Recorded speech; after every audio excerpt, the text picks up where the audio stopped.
the one big problem I had with Justice League was actually that it was really two movies, right? Like, it was very obvious which ones were the Snyder bits and which ones were the Joss Whedon bits, Yeah, right? absolutely. Yeah. Okay, so the Joss Whedon bits kind of bug me for two reasons. The first reason being that obviously this is no longer true, but Joss Whedon had been known to create strong female characters in all his shows and movies, right? Yeah, that was always his reputation. Right.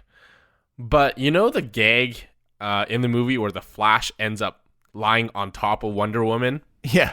and he's kind of all awkward about it?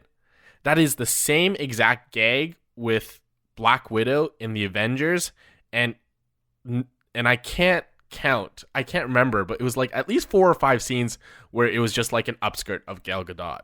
Oh, yeah, yeah. So, Like, any person who claims himself to be a feminist has that gag where like the guy's on top of the girl and like accidentally like fondles her and then is really embarrassed about it. yeah. And then has like the gratuitous upskirt shots. To me, you're just a blowhard.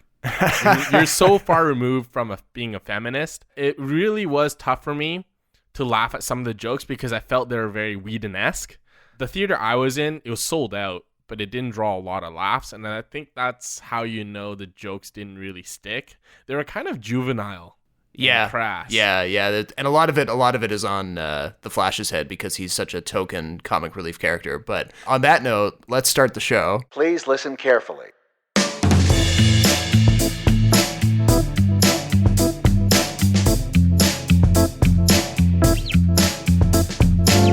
Welcome to a new episode of the Extra Buttery Podcast.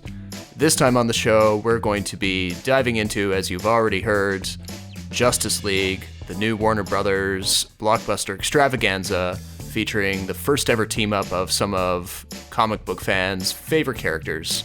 So Jason and I will be talking about that and how it's going to shape the rest of the franchise. Then we'll start talking about the big news over the Amazon Lord of the Rings TV series. They just finalized some details on that over the past week. There's some exciting stuff in there, but obviously fans have just as much reason to be wary about what's going on. So we'll touch on that. And then we may also get into a little bit of news about the latest Tarantino movie deal, maybe a little bit of Denis Villeneuve's work in the run-up to the new Dune movie. But coming to you from Toronto, my name is Robert Snow, and joining me from Vancouver is my co-host, Jason Chen. How's it going? Good, how are you? Yeah, I'm doing all right. But yeah, we were back to that old Justice League thing. Yeah, we were... Okay, let's start from the top, though, okay? Okay. So you know how it starts with the fan footage of Superman? Yes. Yeah, it's sort of like a vertical video iPhone thing. Yeah. Was that a scene where his mustache was CG'd? Almost possibly. And I didn't... Because his jaw looks so weird. It was just like the combination of his jaw and like how it was moving in relation to his upper lip, right? Right. Yes. And at the time, I was so weirded out by it because I'd completely forgotten about all the reports about the CGI mustache removal thing that had come out like months ago. And I remember finding them hilarious at the time, but then it just went totally out of my head. And then I sit down to watch the movie, and that first scene, you just know that there's something off with it. And it's you can't tell if it's intentional or like what's going on. And then when Superman shows up, spoiler alert, yeah, if you don't already know, when he does show up about midway through the movie itself, there's more close-ups of him where you can clearly tell where they've been monkeying around with his upper lip. That was like the only part where I thought it was really obvious. But after that, I could not stare at his lips every time he appeared on the screen. So I almost wish I didn't know about that bit about wiping his mustache post-production, because it was the only thing I could focus on. And for the people who weren't totally up to date on the background of these shots, essentially what happened was Henry Cavill finished up his principal photography for Justice League and then went off to film Mission Impossible 6 with Tom Cruise. And for that movie, he had to grow this like 1970s porn stash for his character. And Paramount is the main studio on that movie. But when they realized at Warner Brothers that they needed to get Cavill back for some reshoots to finish up Justice League, Paramount essentially said, well, he's not allowed to shave his mustache because we want him to look consistent through the whole of Mission Impossible 6. So then Warner Brothers essentially said, okay, we'll just do it in post. The classic refrain.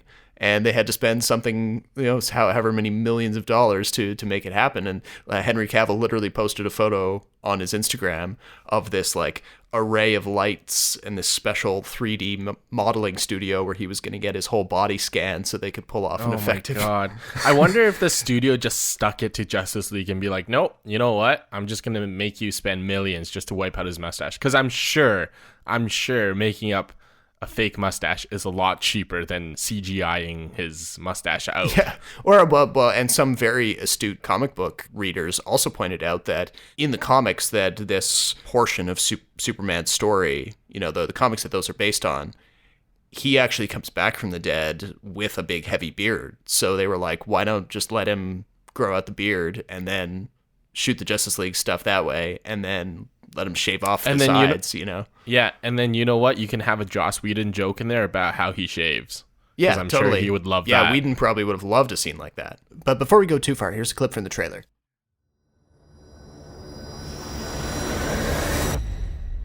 The others, where are they? Arthur Curry, the Aquaman.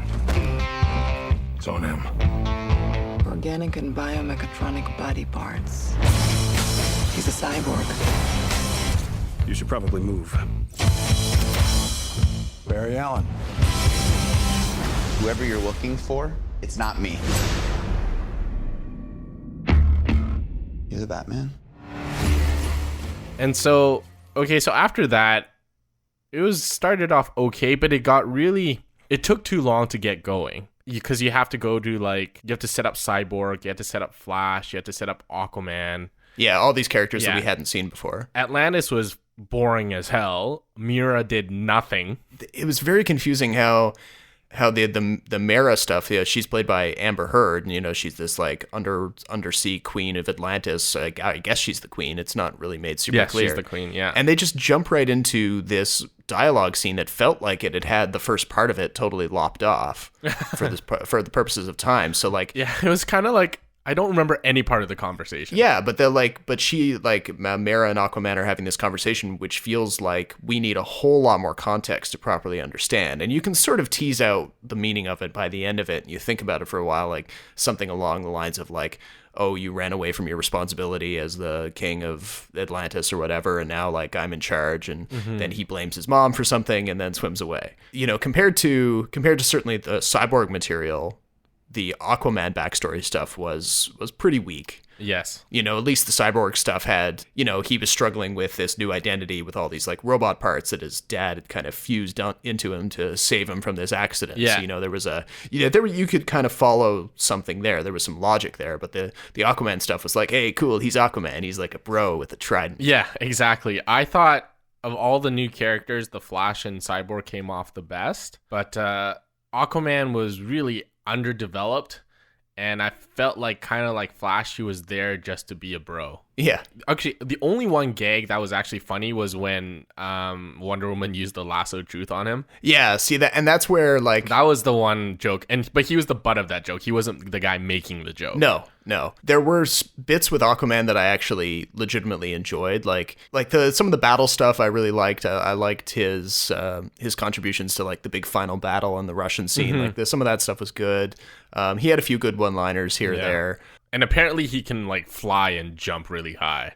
Like the powers are so ambiguous for almost every character actually. So I kind of, jumping ahead, kind of appreciated the fight Superman had with the rest of the Justice League, because it kind of showed you like the power hierarchy of the group. Yeah, where essentially. Superman was like way better than everyone else, and it was the reason why they needed him against Steppenwolf. True, yeah. The CGI for Steppenwolf was not very good. No.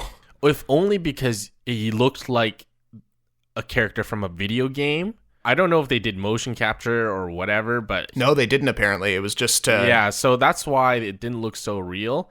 And this is the part where I think if you did practical effects, Steppenwolf would have looked way better. Yeah. I think it would have been way more effective. I mean, like in a you just think about just the way the film is weighted with like human performers versus CGI. Like at least all of the heroes have portions of their performance that are fully practical, but Steppenwolf is the only one that's fully CGI. Right. And at the end of the day, the practical stuff is going to be more interesting to look at. It's just people can tell at this point when something's been fully CGI'd, and especially if it's been fully CGI'd and then there's no human performance underneath it, like in the kind of thing that Andy Serkis would do with the characters he plays. Mm-hmm. Yes, exactly. That part was kind of distracting, but overall, like, people said it's way better than Suicide Squad and Batman v Superman, which is great. But again, the bar has been set pretty low, right? Exactly. Yeah. I mean, you can say that.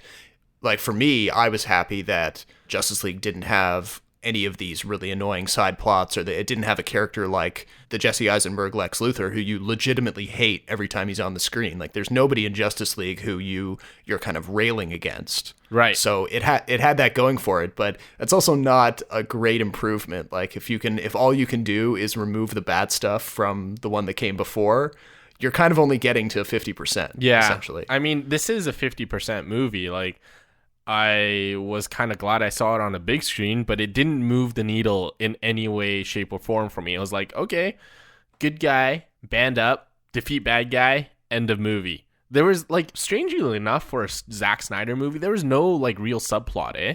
No, yeah, he'd, like, and maybe that was Whedon's influence, and maybe it was kind of, it's really hard to kind of extricate what decisions Whedon made, because some of them are obvious, but other ones seem like maybe they're a bit more subtle. It definitely didn't feel like a Zack Snyder film. No. There wasn't as much slow-mo. There wasn't this kind of slavish devotion to the visuals. Certainly, like, slightly less objectification of women. You know what? I think they objected Wonder Woman way more in this than Batman v Superman. Like the constant like upskirt shots and like the whole gag, like the sexual joke gags, it doesn't work. Like, it's so juvenile to me now. Yeah. Oh, and well, did you see that image that was being shared around on Twitter of the side by side of the way the Amazon warriors are presented in Wonder Woman versus the way they are in this movie? Oh yeah. I did read about that. I kind of looked for it in the movie. I didn't think it was that obvious. Like, No. there are obviously women who are like, half naked, but at the same time, Connie Nielsen, I can't remember her character's name, but she was in like a full body armor. Yeah, that I think is that a Wonder Woman's mother, Hippolyta. Yeah. Okay. Yes. Yeah. Her. I'm also kind of glad that, I know a lot of people didn't like this part, but I'm glad that they didn't really go in depth about the mother boxes, because I'm tired of movies trying to explain every single freaking thing. Just accept that it's bad. The good guys need to stop it. All right, let's move on. Yeah. Because once you start explaining things, sometimes you start writing yourself into a corner. I guess, but I mean, couldn't they have come up with a stronger MacGuffin to be the thing that they're worried about? Because it's really just like 3 CGI cubes, and when you stick them together, like the world ends essentially. But it ends. Yeah, but that's based on the comics, so I kind of maybe, that. but it does happen like that when you stick them all together, the world ends in just a slow enough fashion that the heroes can stop it. Well, of course the heroes have to win.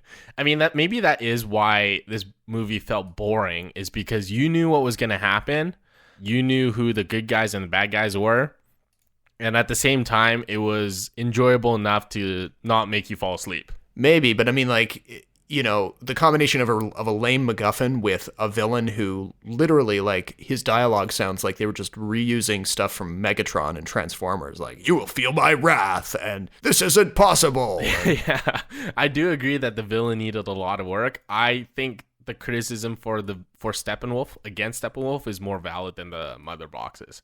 I think I was fine with the mother boxes just being this weapon. Mission Impossible did this too with the third one with Philip Seymour Hoffman. Do you remember, with the rabbit's foot? Oh yeah, like what was it supposed to be, a biological weapon or something? It was supposed to be some sort of biological weapon, but like the movie didn't waste time explaining what it was, which I really appreciated, because then you get into all sorts of exposition heavy material, and so a lot of times it doesn't really make any sense. It just doesn't further the story. Sure, yeah, and it kind of forces you to have a few too many walk and talk exposition scenes. And Yeah. like, to its credit, this movie, you know, when it does finally set everything up, and after that first, I don't know, 45 minutes, it keeps going at a good clip. And you know, the 2 hour runtime, I appreciate it. I mean, I would have much preferred to have 2 hours of this versus 2.5 hours of this, because I think if it had stretched to that length, I would have hated it a lot more. Yeah, even if all the material had been the same quality overall. Yeah, and I mean, was there really 30 minutes of extra material to be had anyway? I don't feel like there's any part that they could really expand on that would have made No, they would have had to insert, like more secondary villains, Yeah, or okay. they would have needed to do something else with Lois Lane, like have her actually be a journalist. Oh my god. And by the way, like Lois Lane's hair was definitely color corrected, right? It looked really unnatural. Yeah, I wasn't paying much attention, but yeah. And also the scenes where they're in Kansas and they had like that vanilla sky background, I thought that was really poorly done because tonally it wasn't consistent with the rest of the movie. So if you watch Man of Steel, like everything's almost a painting like, so I get it. But for this one, you got the CGI red in the final battle, and then you have like the vanilla sky, and then you have like the darkness and rain with Cyborg and Batman, and it just doesn't really mesh that well together. And also because they don't really stick to one spot, right? So they go to like Atlantis for like what, couple scenes, and that's it. They go to the Wonder Woman's place for like a scene or two, and that's it. And I feel like if they had maybe not cut out those scenes, but just stuck to a fewer locations, it might have been a little tighter. But that's just me. I didn't mind it. I mean, I'm probably going to watch it again when it comes out on home video just to see if I can pick up anything. But there was enough in there that, you know, kept me entertained for 2 hours. It was like, what, out of 5, maybe like a 2.5, a 3. You know, it's not that bad, but it's not that great. Yeah. Out of 5, 2.5, like a pretty even 50%, I would say. And like, yeah, something along those lines, right? Yeah. I think I wrote somewhere like on the review that's up on the site, I said something to the effect of like, it's not rage inducing like the previous movies were. So that's a good thing. Yes. But you should still kind of like, I don't know. I would still prefer to be raving about it, you know, in the way that I was raving about Thor Ragnarok. I mean, so it's kind of disappointing, even though the movie itself isn't disappointing. The overall effect of it, you know, we still don't get a sense of like of where this franchise is even going, other than that kind of post-credits stinger with Lex Luthor and Deathstroke, Slade Wilson, which, you know, does a little bit to kind of give you a sense of where the franchise is going on a plot level. I mean, what I'm hoping for is that they finally make a clean break from the Snyder stuff and they just bring in somebody different, you know, just not a Joss Whedon, not a Zack Snyder, give it to somebody who hasn't done a superhero film before, like Patty Jenkins did on Wonder Woman, and just see what they can do. I did appreciate the sort of like the continuation where it was clearly a sequel to Batman v Superman, where things in that movie had a clear effect on the events of this film. I actually thought Ben Affleck was a good Bruce Wayne. Jury is out on whether he's a good Batman or not. I still kind of prefer Michael Keaton, but I think Ben Affleck is probably the best Bruce Wayne actually on screen. I did kind of lament the fact that we didn't get to see Alfred do a whole lot, or Commissioner Gordon. Yeah, or any of the secondary characters. Yeah, I mean, they just didn't have enough time, right?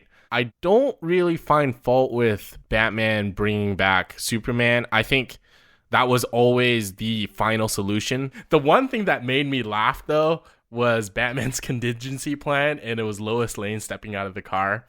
That's kind of like straight from the comics and the cartoons, where Superman's only real weakness is Lois Lane, but I just kind of laughed because it was a little too cheesy for me. Well, I was impressed that she got there as quickly as she did. I know, right? It's like, what did Batman do? Like, did he like kidnap her, and was she just like waiting in a police car until they were done fighting?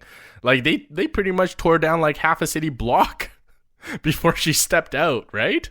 So I thought that was really funny. slightly prior to that scene, like before they actually wake Superman up, I'm still impressed that on how they settled on the way that they were going to wake Superman up, because Yeah, it's so arbitrary. they show up in this Kryptonian place and they take like one look around and they're like, we can't put the mother box in the goo because it doesn't have enough power. So Let's get the Flash to run and touch the box at the exact same time. And I'm just like, you just added $50 million to a budget for a sequence that really doesn't need to be done. yeah, like, but I wanted like maybe one more line on like how they settled on that over top of just like putting the mother box in the goo and then just shocking it. Like, why did it have to be timed so specifically? It's all sciencey and complicated with big words, and who cares? I suppose, but The movie still. obviously doesn't take time to explain these things, which I give them credit for, actually. I suppose, yeah. I mean, it would maybe hearing the explanation would be stupider, but Yes. yeah, More often than not, yes. I actually missed the post credit scene. Although I kind of heard about it, but I forgot. And after the movie, I just kind of left because I wanted to get out of there. right. I did hear the post credit scene involves a Lex Luthor escaping prison. It does, except it's not like you're seeing some great prison escape or something. Basically, they just, they open up the cells in wherever it was that Luthor was being held, and this guy with a shaved head is seen from behind, and the guy comes up to him and he's like, "Come on, Luthor," and then he turns the guy around and it's not Luthor, it's just a body double. And then they cut to Deathstroke in full like orange and black armor driving a boat out to this massive super yacht. Yeah, and I was kind of... He just sort of walks up to Luthor, and then they're like, maybe we need a league of our own. Which is what Lex Luthor does in every single comic iteration, eh? Like, he just forms this, like, super team, and he tries to go fight the Justice League. I was a little disappointed to not see that scene because I had thought that Joe Manganiello, whatever his name is, I thought that movie with him and Batman was scrapped. Or am I totally wrong? Well, maybe it's not. I mean, it's entirely possible that... I know, if he's in there, he's obviously going to be in the sequel. It's entirely possible that he's still going to be the main antagonist of the solo Batman movie that Matt Reeves is working on. Which Ben Affleck probably won't do. Yeah, I mean, but where do these rumors keep coming from? Because it feels like they pop up every 3 months, and it's like, he's not happy in the role, and he's going to quit, and then he doesn't quit. Like, do you think he really had fun playing Batman? I highly doubt it. I just don't think superhero is his genre, and he's always come out in public and said, you know what, this really isn't for me. I think he does it for the money and the fame, but I think he realizes that these movies aren't exactly intelligent, and it's not really his thing. He makes really intelligent movies. He does, yeah. As a director, I really like the stuff that he directs. And he even has a role in writing them. So, I mean, it speaks to his, he's definitely a talented filmmaker, but he just might be one of those people that just doesn't get the superhero thing. Yeah, or maybe he sees through the fakeness or the Hollywoodness of it, or the fact that it's a money machine for the studio or something. Maybe it's a... Yeah, and I'm sure that's why a lot of these people do. True, yeah. So he could be... maybe his heart's not in it in the same way that, like, Gal Gadot seems to believe a little bit more in the role of her character in the broader ecosystem or whatever. Right. The role is easier to play if you get good reviews for your movie, right? Yeah. So, I mean, he maybe have hated Daredevil because it was a really shit movie, or maybe he would have really liked playing Daredevil if it was a really good movie. I just think that there is some truth to the fact that he just doesn't want to play Batman anymore. I just don't think it's his thing, and it's not like he needs a franchise tentpole. Like, he's a bigger name in Batman than Batman in Hollywood circles, right? Like, he could probably do any movie he wanted. Oh yeah, I doubt he would. I doubt he would have any trouble financing his next project if he tried. It would just really bug me if they recast him in the middle of this franchise, because I like the consistency. Yeah, exactly. Like, I think all film fans want some sort of consistency there. At least in the way that, like, Christian Bale saw it through to the end of his 3 films and kind of let it go. Yeah, and I kind of feel like sometimes Christian Bale kind of mailed it in the 3rd movie. I didn't feel the same intensity as The Dark Knight or Batman Begins. That's also part of the point that character is at too. At that point, I think he was being intentional about that. Sure, yes, that's true. I mean, as far as DC standards go, I thought Justice League was all right. It was fine. Yeah, didn't blow my there's socks only off. there's only 5 films in the Pantheon so far. And I guess if it depends if you're like a negative or a positive person. So if you're a positive person, you'll probably be like, well, I'm glad Justice League set a new standard for DC. And if you're a negative person, you're more like, well, Justice League was just more of the same. I really hope they really improve, because at this rate, they're really, really going to run this franchise into the ground. Yeah, but are they though? Because like, I don't know. People say that they're going to run the franchise into the ground, but the franchise is going to keep going. You know, Well, because it makes tons of money. Yeah, or well, except it isn't really, because apparently the box office this weekend was a lot lower than people expected. Yeah, well, we'll have to see, because next weekend is Thanksgiving, right? And True. And Justice yeah, League, so it may pick up. Yeah, and we'll see how it does internationally, because this is a movie that internationally would draw a lot of viewers, because you don't need to be like a comic book person to know who Batman and Superman are. Like, that's how iconic they are. And it's a shame that Marvel's characters have become more iconic in film than DC's like Batman and Superman. Okay, one thing I wanted to ask you about that Jesse Eisenberg post-credit scene was Jesse Eisenberg still doing his stupid Lex Luthor interpretation?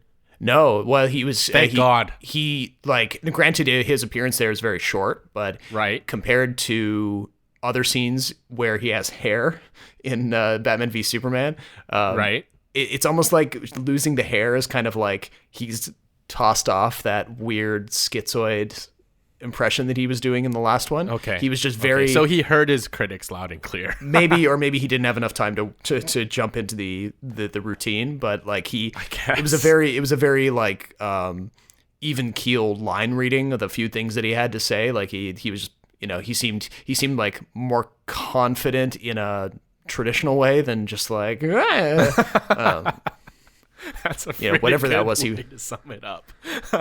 yeah, because I mean that's in my head, that's that like vocal tick thing is pretty much how I remember Eisenberg's performance. It's And like he talked a lot with his hands too. yeah, and he was like, you know, hitting people or like wiggling his fingers around. Yeah. And peeing in jars. Ugh.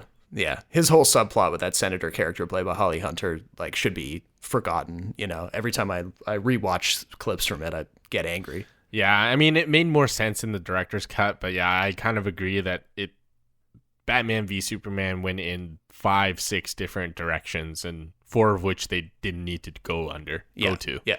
But let's change gears a little bit into Let's change gears. into the TV world with this big announcement of the Lord of the Rings streaming series from Amazon. Which is misleading, because it's not actually based on the Lord of the Rings books. Exactly. Yeah, there was a little bit of I spoke to a few people who had seen like the headline, and then they were like, "Oh, they're remaking Lord of the Rings," and I was like, "No, they're not. Not really. That's kind of like the Cliff's Notes version of what's happening, but it's, you know, what's really being done is a prequel series Yes. about characters that they haven't highlighted yet. They haven't said exactly whether it's going to be characters we're already acquainted with, or if they're going to put the spotlight on other characters who are like connected in a like a notional way, sort of like they did with Rogue One and the Star Wars characters. So is it going to be a Rogue One thing? Is it going to be a prequel with like young Aragorn or something? Like, I think we're still in very, very early days. Last I heard, they were still in the process of like hiring a writer. So Isn't it going to be based on stories from the Silmarillion, that book? no, I don't think so. I hope not. No? I hope Oh. not, because, Why not? well, have you read the Silmarillion? I couldn't get past it. Yeah. See, But I know it's very dense. well, it's dense, and like the thing with the Silmarillion is it's been a long time since I read it too, but like Christopher Tolkien, the son of J.R.R. Tolkien, went on a rant when the original Lord of the Rings films came out between 2001 and 2003, and he said that he hated the way that his father's books had been portrayed and that they'd been turned into an action film for 15 to 25-year-olds, I believe was the quote. But even though I really disagree with him, because I feel like there was more to those movies than just the action stuff, it's also the best way to sell Lord of the Rings to my mainstream audience. You know, to focus on those battles, to have those big epic action scenes with thousands of extras, that's kind of how you pull the average person in, so that they're willing to put up with, you know, the longer scenes where they're talking in Elvish, or they're getting into the, you know, the more ethereal gods and monsters kind of stuff. And the Silmarillion is definitely leaning heavier to the latter there. You know, it's more about this quest to get this magical set of jewels back from a bad guy who's even worse than Sauron in Lord of the Rings. He's sort of like Sauron's boss. And there's more of a classical kind of Romeo and Juliet style forbidden love thing, more like the Aragorn and Arwen thing, but it's like the key focus of the story. There's no like fellowship with like multiple characters with their own little relationships in between. It's all about that kind of romantic thing at the center of it. You don't have any hobbits. You don't have any kind of charming Shire jokes about hobbits always being hungry and stuff. There's none of that. It's way more kind of goes back to the kind of stuff that Tolkien was writing about as an academic back in the 30s and 40s, right? Do you think it's going to be successful? I mean, totally depends on what it's based on. If it's based on the Silmarillion, it's more of a toss-up. It might find an audience. Okay. But if it's builds in a little bit more of the Lord of the Rings stuff that we're already familiar with, then yeah, I think it could hit big, because especially with Game of Thrones winding down and a little bit more uncertainty about what the spin-off shows are going to be like for that. This feels, they paid a lot of money, right? Like it was like 250 million or something, right? Just for the rights. They just wanted to lock down the rights and have as much creative control as they could get. Right. So there's like a billion different directions they could go with it. I agree. It depends on which direction they take. I just think this is a huge, huge risk for Amazon. Not that, you know, if it fails, they would go bankrupt or anything, because, you know, they're too big of a company. But this is a huge gamble. Like outside of venturing into theaters, this is their first big IP, isn't it?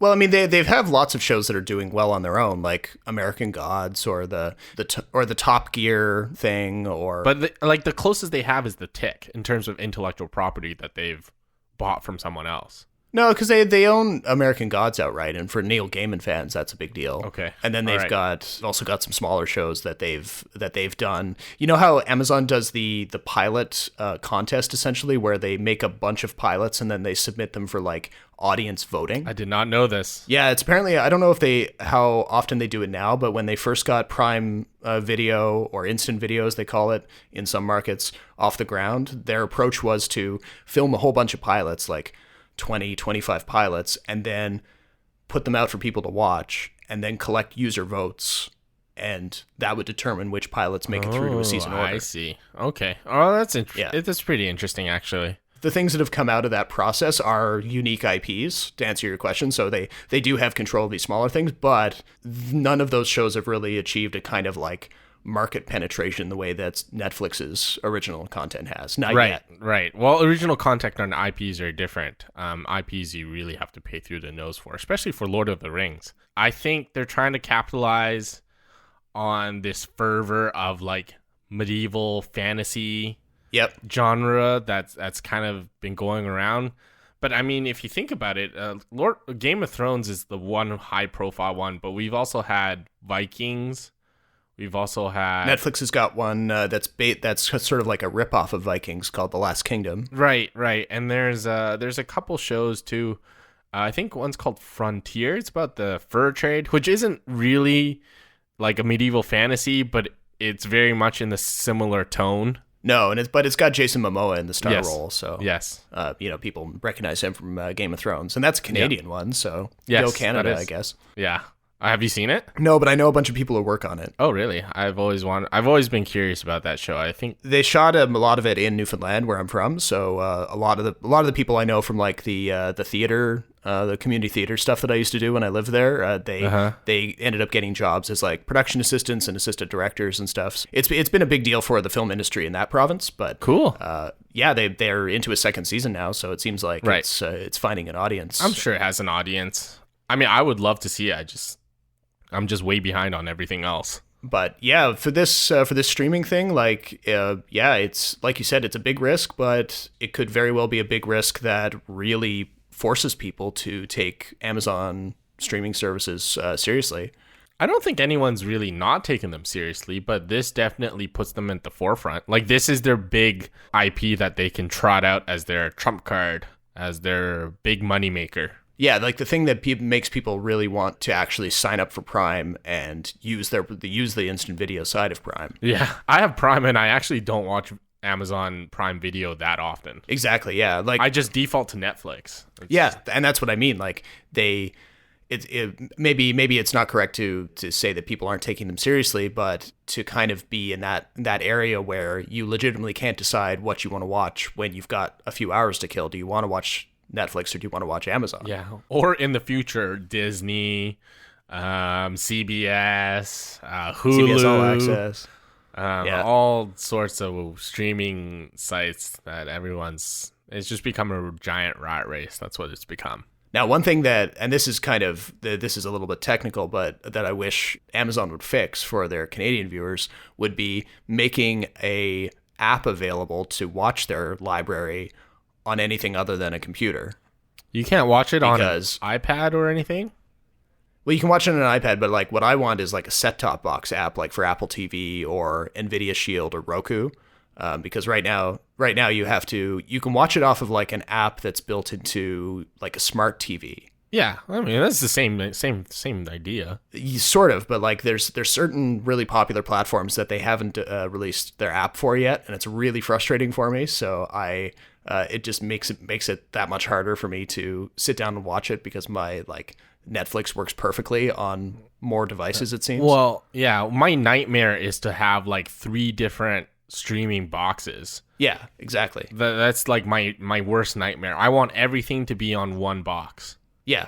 So like for me, I can watch Netflix and a whole bunch of other content. My main thing is a Roku box, but the only device that I have other than my computer or my smartphone, which, those aren't the best kind of viewing experiences, would be the Smart TV app, which doesn't have the same kind of performance and, it's not plugged into the sound system correctly. So it's a tech nightmare and it drives me crazy and just makes it so that I delay watching Amazon stuff a lot longer than I should. Oh, do you have Roku? Yeah. How do you like it? I mean, I got into the Roku thing like 4 years ago. So I've been that's how I've always watched Netflix is on a Roku. Right. And at the time when Roku came out, it was probably the fastest box on the market. Mm-hmm. It had like it's too competitive now. Yeah, I mean now there's like a million different ways there are a million different types of set-top boxes, and all of them have like pretty similar specs. They all like queue up Netflix at the same speed, and they don't have any lagging issues, and the menus look good. But no, back when I got my Roku, it was like the king of the market, and for some reason Amazon doesn't support it right now. So at least in Canada, because they're competitors. Well, no, because Roku doesn't have their own original content. No, but isn't Amazon thinking about like having their own streaming hardware? Oh, you're thinking of the Kindle Fire TV. Yeah, I guess that's true. Yeah, they're going to be less likely to. Yeah, I mean they're competitors. Like I don't know if you know this, but Roku's like they went public less than a month ago, a couple weeks ago even, and I've always wondered how they were going to do it because Roku. Yes, it's an internet business, but their main thing is still selling their hardware, right? True, yeah. And hardware is it's not a business. Well, it's a very difficult business to do now because people don't like buying hardware anymore. No, exactly. They want everything to work on whatever they have already. Well, and they want to be able to buy like a smart TV that has all the apps built in. Yeah. And even if you buy Blu-ray players now, some of them have the apps built in. Yeah, that's true too. Like the people don't want that extra box to plug in, but I just happen to be in that category where I got a set-top box when they were still necessary. Right. Fair enough. I've always had my PlayStation, so I always use that instead. Same idea. Yeah, so there you go. Yeah. No, but like I think whenever I do buy a new set-top box, I'm obviously going to make the decision based on like how many services are available to it.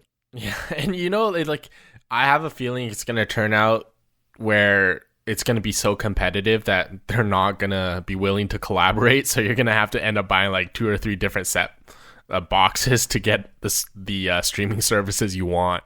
Oh, well, I mean, if that's the case, I'm just not going to do it at all. I just feel like that's the way it's going because maybe, but that's stupid. But let's we should jump into that Tarantino stuff because right, he's been kind of dancing around the pre-production for his 9th movie past couple of weeks. His final movie, right? No, he claims he's going to do one more after this one. Oh, okay. So it's not his final movie. No, so I think he was always about this idea of like he believes that directors are best when they get out while the getting is good. and they don't kind of decline into some sort of decrepit, like past their prime. Tell that to Woody Allen, huh? Yeah, tell it to, or Ridley Scott. Like, I mean, Oh, well, Ridley Scott, maybe. He's still really good at building worlds, but I agree his films recently have not been. well, The Martian was good. Yes, The Martian was good, but I mean, the Alien franchise. Yeah, okay. But anyways, like Yes, like anyways. there's plenty of directors who have been able to make great movies in their later years. Like even when they get up into like 20 or 25 movies, some people are still making great movies. And Tarantino, I guess, is afraid that he'll be on the losing side of that equation. So he's decided he's only going to make 10. And this brings him up to number 9 that he's getting started on now. So in the fallout from the whole Harvey Weinstein being kicked out of the Weinstein Company, obviously Tarantino doesn't want to touch the Weinstein Company with a 10-foot pole. So he's been shopping his 9th movie around Hollywood. And of course, all of the major studios want a chance at it. Yeah. Did you hear about what Warner Brothers was doing for their like presentation to try to convince Tarantino to bring the movie to them? No, what'd they do? It was the report I read. I think it was Hollywood Reporter. They said that Warner Brothers literally devoted a portion of their backlot and they dressed it up in like a 1960s kind of look and feel, and wined and dined Tarantino and tried to make him feel like, you know, they got him and they could be the best partner to make this 9th movie come to life, which seems, I often forget that film studios will make those kind of elaborate set dressed kind of presentations. Oh, of course. It's all about recruiting, yeah. right? It's all about doing business. Yeah. So they obviously tried to make him as comfortable as possible. And the reason they went with the 1960s vibe was because apparently this 9th movie will have something to do with the Manson family murders. Oh, yes. Okay, I did hear about this. The fact that it's about the Manson family murders makes me not want to watch it ever. Just because it's going to be like super gory? No, not because it's super gory, because the story of the Manson family murders itself is gruesome and I don't ever want to revisit it. Yeah, okay, yeah, you got a point. Like, I'm not a horror movie fan already. Gore doesn't bother me a whole lot. I feel like sometimes it's not very tastefully done. Like, it's just there to shock you. Yeah. And that's my sort of hesitation about this sort of film, is that Tarantino can be quite exploitative with his violence. Oh, yeah, that's like his stock and trade, basically. Yeah, that's his thing, right? And I just don't think the Manson family murders, for me, is an appropriate topic.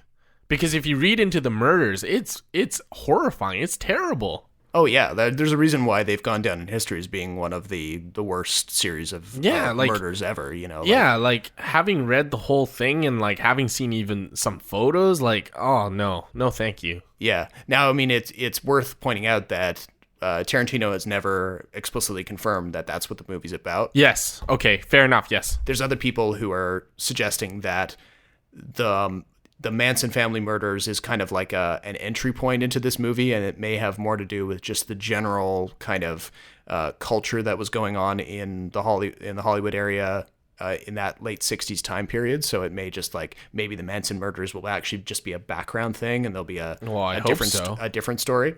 But he's apparently been meeting with a lot of major players. He wants to have DiCaprio come back. He wants to bring on Tom Cruise, possibly. Maybe all of these people he's meeting with, he may want to bring them all in this like absolutely A-list studded piece of work.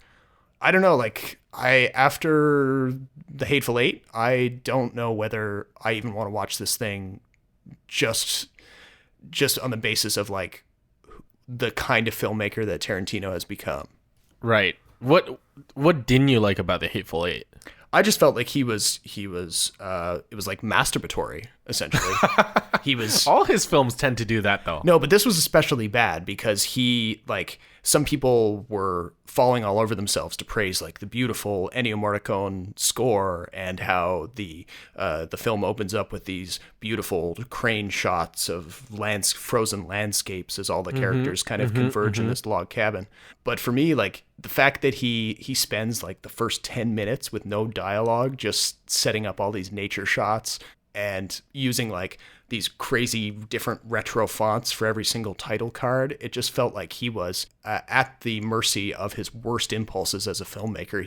There was no restraint at all. He wasn't like putting in cool little retro touches to add flavor. He was kind of just, it was like dumping in a giant box of salt. Other than Pulp Fiction, I don't think he shows any restraint at all in any of his films. Yeah, but like think about like Inglourious Bastards versus Django Unchained, for example. Yes. Right? Like for me, Inglourious Bastards works better as a end-to-end experience than Django Unchained, which felt like it was Yes. more about the torture and more about the lingering shots of like a guy being used as like a human shield while like hundreds of bullets get shot at Django, played by Jamie Foxx, and there's just fountains of blood going off everywhere, and it just goes on and on and on and on. That was my gripe with Django Unchained. Everything up until the final shootout at the farmhouse was good. I kind of have a similar criticism about Hateful Eight. I didn't mind the first 10 minutes where it was slow to get moving. I actually didn't mind that. What I did mind was the violence. Well, yeah, because it concludes I think with, at times it was just too much. Yeah, I thought the score was incredible. Yeah. Oh, the score was great. Like Morricone deserved to win the Oscar that year for that. I have no quibble with that. But it was the, you know, people were just falling all People over. getting shot in the crotch, things getting sliced off. Yeah. Yeah, Channing Tatum comes up from a hole in the floor to like surprise people, and then he gets his head exploded by a shotgun, and then his brains go all over the face of his character's sister, played by Jennifer Jason Leigh, and she's cackling, and she's got her teeth broken in by Kurt Russell, and she's just covered in brain matter and blood, and you're like, enough, right? Like he was still trying to get a shock value out of violence that he had just been drenching us in for 3 hours. Do you think he's going for shock value though, or do you think that he actually believes that what he's doing is artistic? I don't know. I have a hard time getting into that guy's head. Because I think they're two separate things. Like I think there's violence that is meant to be artistic, as he did in Inglourious Bastards, which I thought was way better. And then there's violence where it's just meant to shock you. Kind of like in slasher films, yeah, where it's meant to just shock you and nothing else. Well, I think in the case of Hateful Eight, it's a mix of both. Like obviously he is being very artful, I guess, in the way he's doing it. Yeah, it is supposed to kind of he toes that edge or that line. Yeah, and just for me, he tipped over way too far on the side of it being excessive and. And just lost me, right? I mean, like, yeah, he's known for that, right? The excessiveness, he's known for it. Yeah, I wanted to like it because there was a lot of great performances in it. You know, obviously people praise him for the dialogue and all this, but yeah, or even like I also think about the scene where Samuel L. Jackson is taunting the Bruce Dern character and talking about like driving the guy's son out in the snow naked and then like forcing the son to like give Samuel L. Jackson a blowjob and all this stuff, and then just shooting the guy. Like it was just the scene went on and on and on, and it was just subjecting this character to more and more pain and torture, and you're just like, all right, okay, I get it. Yes, there's a bit of torture porn in there for sure. Yeah, so all of that to say that the ninth film, like, it's really going to depend for me on the subject matter, like what part of that late 60s thing he actually decides on. If he decides to bring in some new people that he hasn't worked with before, that might bring me around. I don't know. Well, we'll just have to see what he comes up with. Yeah, and then the only other thing that kind of caught my eye this week was the whole Denis Villeneuve talking about the pre-production on Dune. I don't know if you've been. Did you see any of Villeneuve's comments on that? I kind of skimmed headlines. Something about him saying it's not going to be like the previous Dune.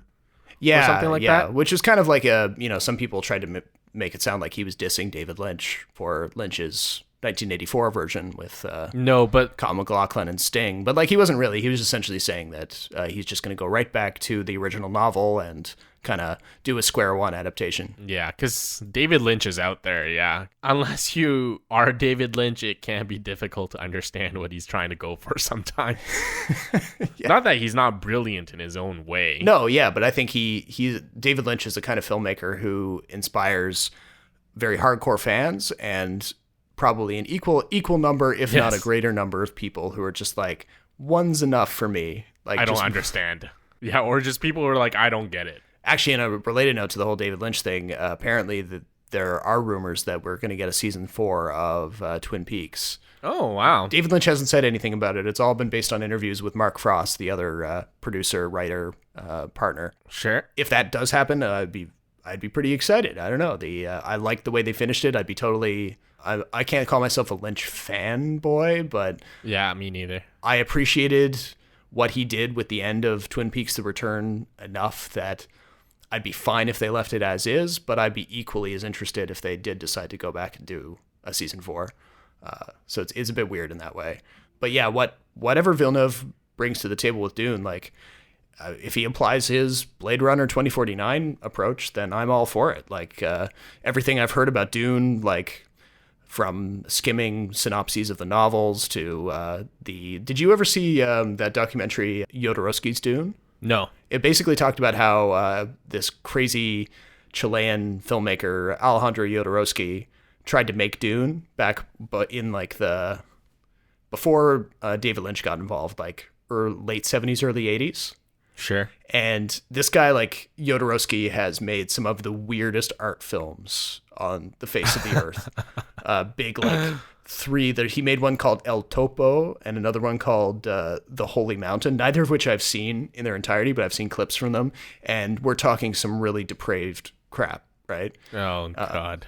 Like extended scenes of like Jodorowsky himself playing the lead character riding around on a horse naked and like torturing children and like really weird stuff. Okay. So this guy Jodorowsky tried to make a version of Dune, and he hired H.R. Geiger, who made the original Alien designs for Ridley Scott's Alien, to do a lot of the set design and character and spaceship design for his version of Dune. And he even tried to bring in Salvador Dali to play a emperor character. Right. And there was just so many stories about like how this crazy thing tried to get off the ground, and like it was being made back at a time where like sci-fi really wasn't being taken seriously by the industry. Like we were still like in the like around the time of like the first Star Wars, so people weren't really sure what this whole thing was about.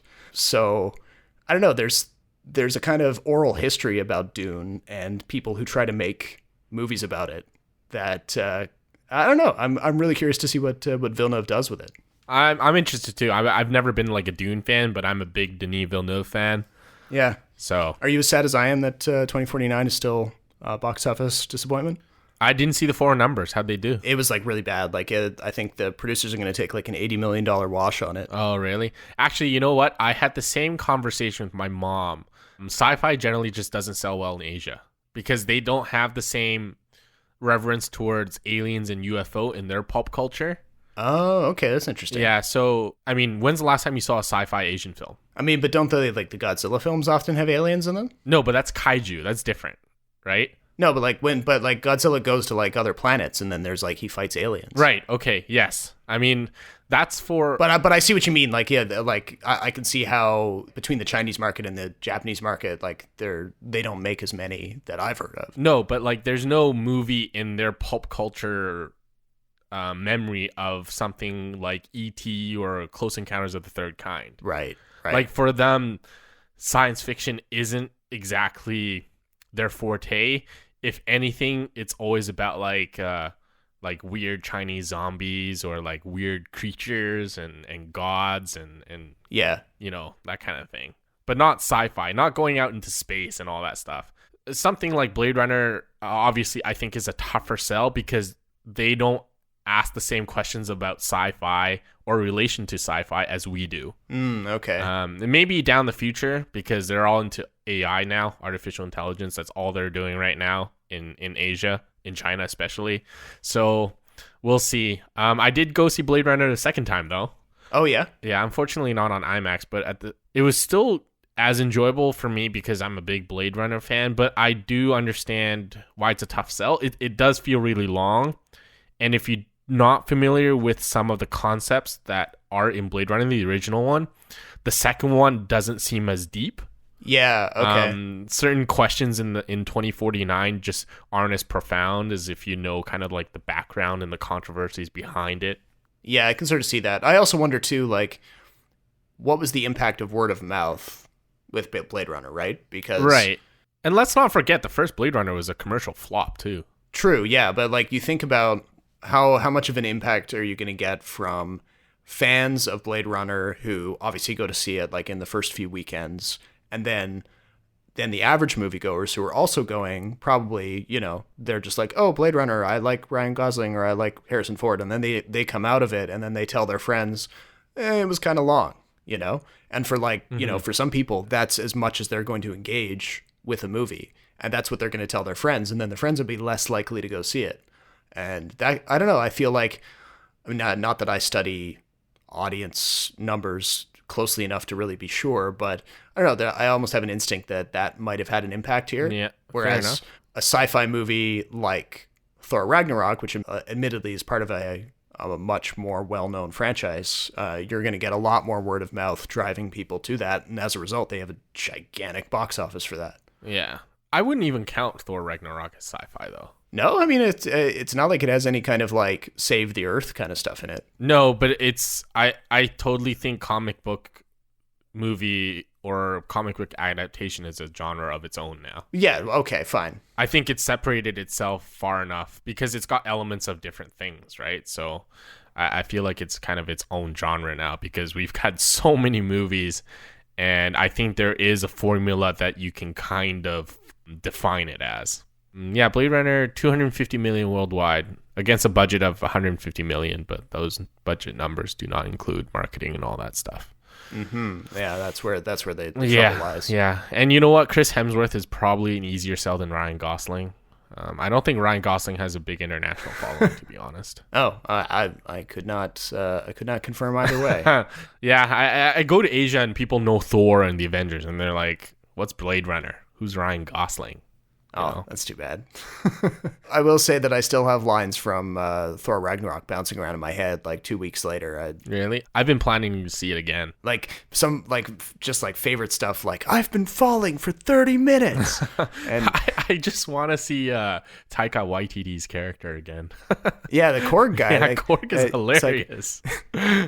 With the prison where they're being kept. It's like it's a circle, but it's a freaky circle. Yeah. The rock, paper, scissors joke. Or the bug guy who's like, this is my friend. He has blades for arms. Yeah. Yeah. I do want to see it again because the first time I saw it, and I saw it in a little small theater, and so the sound wasn't very good. So I do want to see it with bigger sound and non 3D. So. Oh yeah. Yeah, but both noble pursuits. Yes. Yeah, that about does it for this episode. Head on over to kinetoscope.ca. We've got a couple more reviews up for you, including one for Justice League and another for Murder on the Orient Express, which we haven't talked about on the podcast yet, but it's a new detective 1930s European kind of plush movie that I checked out about a week ago, so have a look for that. But until the next episode, my name is Robert Snow in Toronto. And my name is Jason Chen in Vancouver. Thanks for listening. We'll talk to you next time.